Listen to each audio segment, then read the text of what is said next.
Con il taglio del nastro del sindaco di San Donà Alberto Teso e della vice sindaca della città metropolitana Silvia Susanna, è stata inaugurata l'edizione 2023 della campionaria d'autunno, organizzata da Confcommercio San Donà Jesolo, Confartigianato, Confindustria e Coldiretti Venezia e con la forte collaborazione di Camere di Commercio Venezia Rovigo. Evento che rappresenta un'importante vetrina per il mondo dell'imprenditoria del territorio, visto che nei 3 giorni delle Fiere del Rosario l'evento richiama in città oltre 300.000 presenze, provenienti anche da fuori provincia. Noi partiamo da qui per dare un segnale forte di un cambio di passo e di una volontà di mettere proprio al centro dell'attività amministrativa l'attività imprenditoriale e il mondo del lavoro. Partiamo da qua, è solo il lavoro che ci dà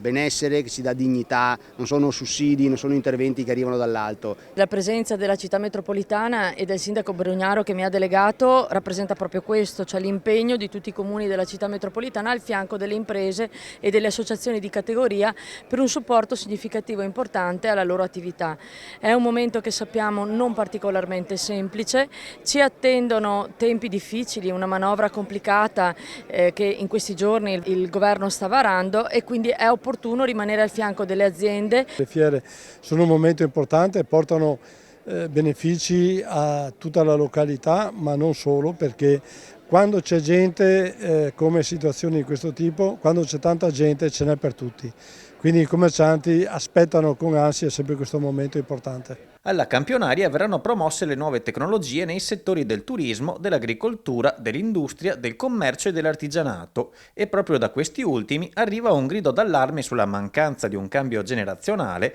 soprattutto in particolari settori come quello della panificazione. Anche per questo in fiera è stato dedicato un apposito spazio alla categoria con l'iniziativa C'è pane e pane in collaborazione con Agim Formazione per sottolineare la qualità dei prodotti da forno artigianali rispetto a quelli industriali. È un mondo che si sta disgregando, nel senso che ci sono pochi giovani che vogliono fare quel lavoro, è un lavoro di sacrificio ma dà anche delle soddisfazioni, quindi bisogna cercare di aiutare questo lavoro a emergere con le sue migliori qualità possibili. Bisogna trasformarci anche noi in un mondo che si sta evolvendo in maniera velocissima, quindi bisogna cercare di migliorarci. Il momento inaugurale delle Fiere del Rosario, di fronte alla campionaria, è stato anche un momento per parlare del futuro dell'area fieristica, oltre che dell'intera Porta Nord, con gli imminenti lavori in fase di avvio. Proprio qui dove siamo oggi, a brevissimo insomma, si aprirà il cantiere per la nuova viabilità verso Porta Nord, un'opera da 7 milioni di euro, finanziata in buona parte con un mutuo acceso da questa amministrazione. L'investimento da 6 milioni di euro per l'ex Confrutta non può permetterci di pensare di fare 2-3 weekend all'anno. I weekend sono 52, non dico che dovremo riempirli tutti, però insomma dobbiamo darci da fare perché questa struttura diventi veramente una struttura polivalente e utilizzata molto spesso per essere un vero polmone imprenditoriale della città. Diciamo che è un percorso importante che è stato fatto negli anni per arrivare a questo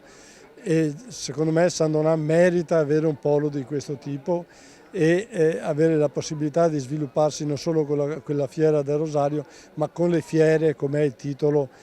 sui nostri tabelloni.